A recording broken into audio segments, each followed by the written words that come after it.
dinero y preferencia temporal. El dinero sólido es elegido libremente en el mercado por su vendibilidad, porque retiene su valor en el tiempo, porque puede transferir valor en el espacio de forma efectiva, y porque puede fraccionarse y agruparse en escalas pequeñas y grandes. Se trata de una moneda cuya oferta no puede ser manipulada por ninguna autoridad coercitiva que imponga su uso a los demás. Del análisis precedente, y a partir de la comprensión de la economía monetaria que nos ofrecen los economistas austríacos, la importancia del dinero sólido se explica por tres razones generales. La primera de ellas es que preserva el valor en el tiempo, lo que proporciona a la gente mayor incentivo para pensar en el futuro, y disminuye su preferencia temporal. La reducción de la preferencia temporal es lo que inicia el proceso de civilización humana y permite a las personas cooperar, prosperar y vivir en paz. En segundo lugar, una moneda sólida permite que el comercio se base en una unidad de medición estable, lo cual facilita la existencia de mercados cada vez más amplios y libres del control, así como la coacción de los gobiernos. Con el libre comercio se obtiene la paz y la prosperidad. Es más, una unidad contable es fundamental para toda forma de planificación y cálculo económico, y este resulta poco fiable con una moneda frágil, que es la causa fundamental de las recesiones y las crisis económicas. Por último, el dinero sólido es requisito fundamental para la libertad individual frente al despotismo y la represión del poder, ya que la capacidad de un Estado coercitivo para crear dinero puede llevar a un abuso de poder sobre sus súbditos, potestad que, por su misma naturaleza, atraerá a los menos dignos y a los más inmorales. El dinero sólido es un factor fundamental a la hora de determinar la preferencia temporal individual, un aspecto de la toma de decisiones individuales de suma importancia e ignorado en gran medida. La preferencia temporal se refiere al rato en que una persona valora el presente con respecto al futuro. Los seres humanos no vivimos para siempre, y la muerte puede sobrevenirnos en cualquier momento, de modo que el futuro es incierto. Como es necesario consumir para sobrevivir, la gente suele valorar más el gasto presente que el futuro, ya que la falta de consumo actual podría provocar que el futuro no llegue nunca. En otras palabras, la preferencia temporal es algo positivo para todos los seres humanos. Siempre se menosprecia el futuro frente al presente. Asimismo, como con tiempo y medios se puede producir más riqueza, las personas racionales siempre preferirán contar con una cantidad dada de recursos en el presente antes que en el futuro, ya que podrán utilizarlos con el fin de producir más. Para que una persona esté dispuesta a aplazar un año la recepción de un bien, tendrán que ofrecerle una mayor cantidad del bien en cuestión. El incremento necesario para tentar a una persona a aplazar la recepción de un bien concreto es lo que determina su preferencia temporal.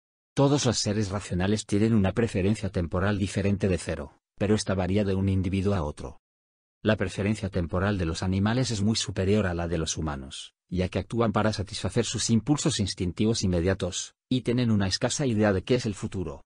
Algunos son capaces de construir nidos o casas que pueden perdurar en el tiempo. Estos tienen una preferencia temporal menor que aquellos que actúan para satisfacer necesidades urgentes, como el hambre y la agresión.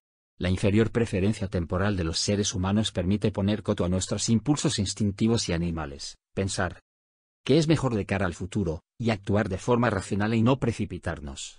En vez de dedicar todo nuestro tiempo a producir bienes para el consumo inmediato, podemos elegir utilizarlo para elaborar artículos que llevará más tiempo concluir, si es que son bienes superiores.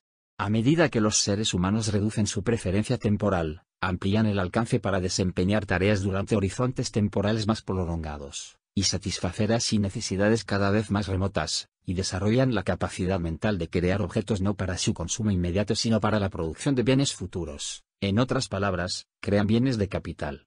El economista Hans Hermann Hoppe explica que, una vez que la preferencia temporal cae lo suficiente como para permitir la acumulación de ahorros o la formación de bienes de equipo o de consumo duradero, la tendencia es que ésta caiga aún más en tanto que se inicia un proceso de civilización.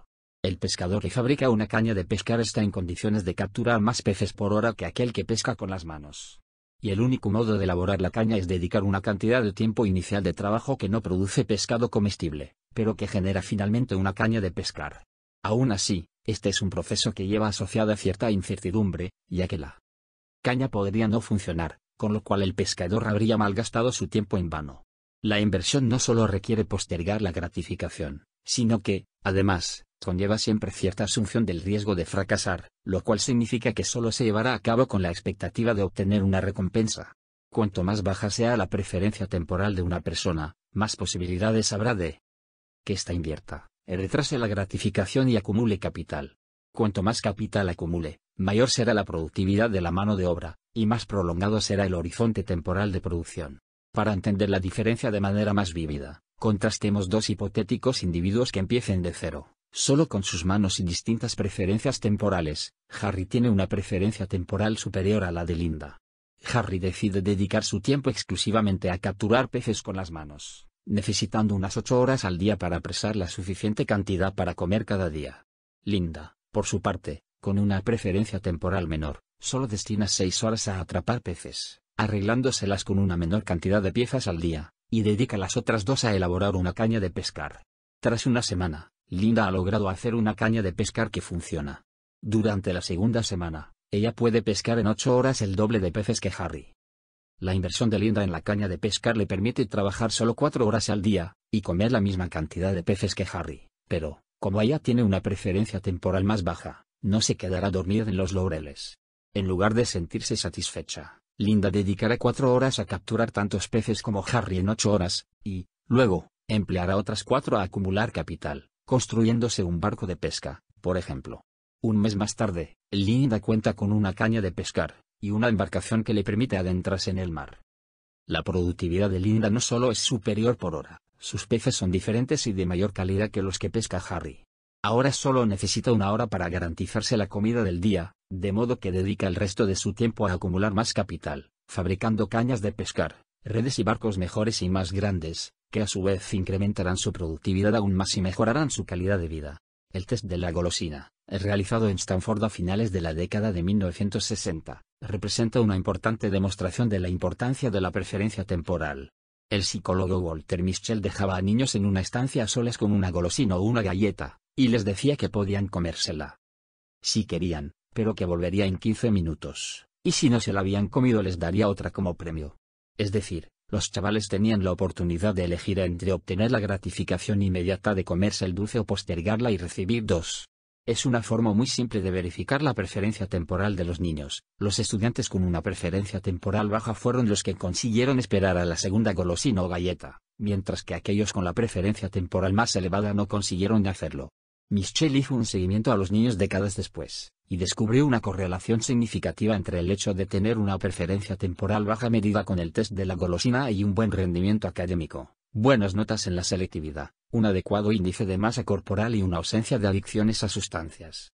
Como profesor de economía, siempre explico el test de la golosina en todos los cursos que imparto, ya que creo que es la lección más importante que la economía puede enseñar a mis alumnos. Y me deja estupefacto que los planes de estudio universitarios de economía hayan ignorado casi por completo esta lección, hasta tal punto que muchos economistas académicos no están familiarizados con el término preferencia temporal, ni con su significado. Si bien la microeconomía se ha centrado en las transacciones entre individuos, y la macroeconomía, en el papel del gobierno en la economía, la verdad es que las decisiones económicas más importantes que afectan al bienestar individual de cualquier persona son aquellas en las que existe un elemento de compensación con su yo futuro.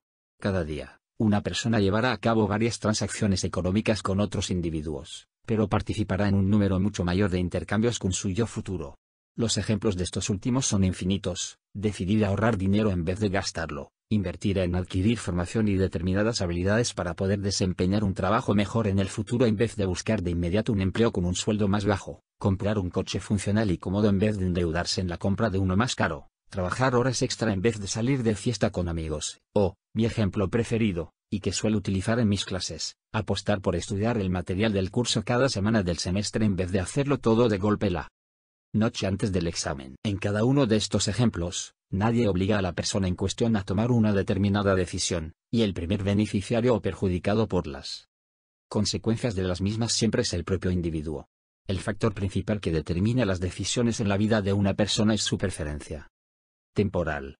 Si bien esta preferencia y el autocontrol de la persona variarán según la situación, se puede encontrar en general una fuerte correlación en todos los aspectos de la toma de decisiones.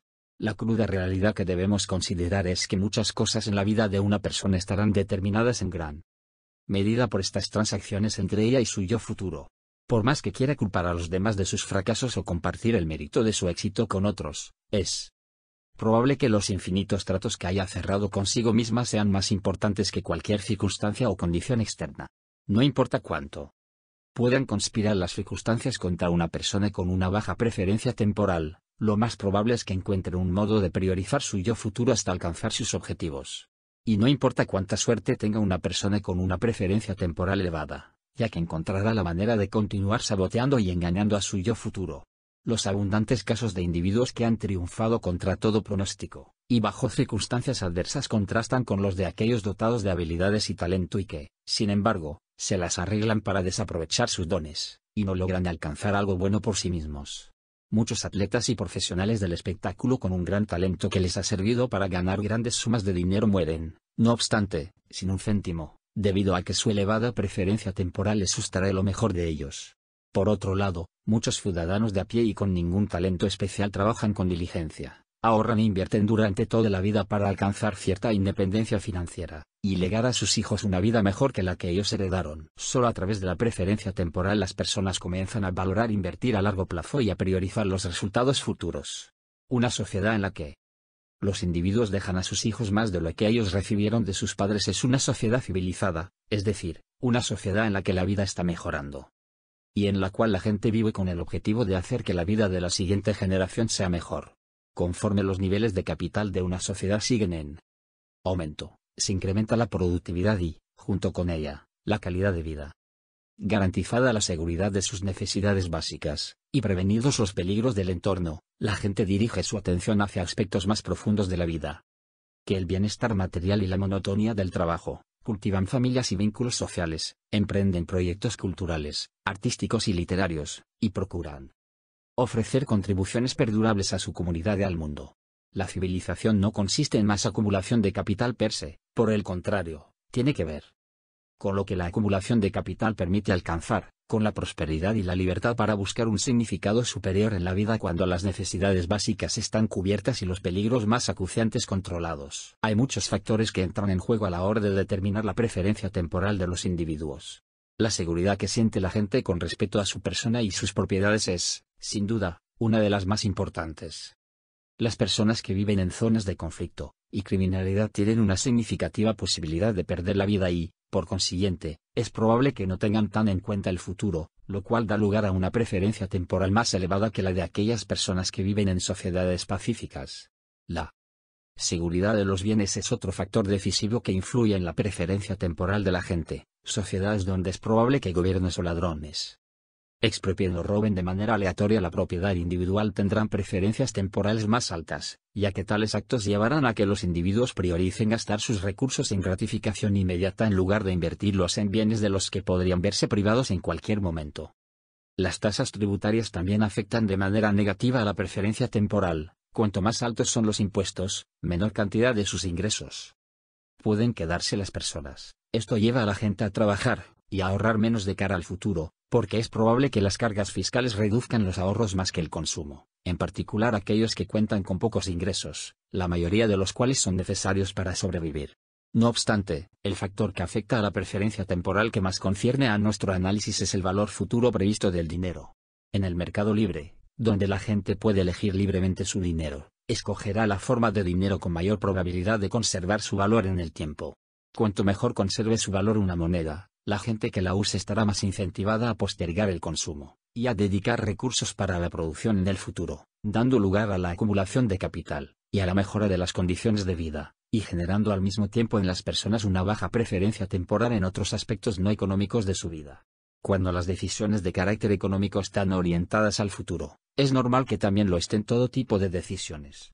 Las personas se vuelven más pacíficas y cooperativas, entendiendo que la cooperación es una estrategia mucho más gratificante a largo plazo que cualquier beneficio a corto plazo surgido del conflicto. La gente desarrolla un gran sentido de la ética dando prioridad a las decisiones morales que a la larga propiciarán los mejores resultados para ellos y sus hijos. Una persona que piensa en el largo plazo es menos probable que engañe, mienta o robe, porque la recompensa a tales acciones puede ser positiva a corto plazo, pero muy adversa a la larga. La merma del poder adquisitivo del dinero es similar a cierta forma de imposición de impuestos o expropiación, ya que reduce el valor real del dinero de una persona aun cuando el valor nominal sea constante.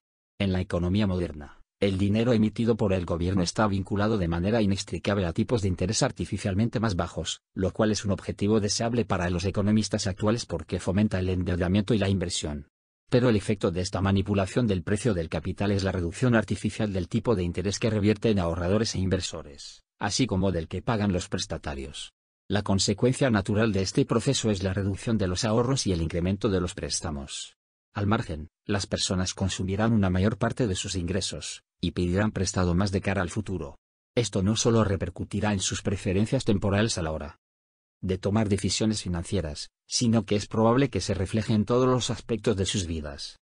El paso de una moneda que conserva su valor o que se aprecia a una que lo pierde es muy significativo a largo plazo. La sociedad ahorra menos, acumula menor cantidad de capital y es probable que empiece a consumir el mismo, y la productividad laboral se mantiene estable o disminuye, lo que provoca el estancamiento de los salarios reales, aunque sea posible lograr que aumenten los salarios nominales mediante el mágico poder de imprimir más papel dinero, aún más devaluado.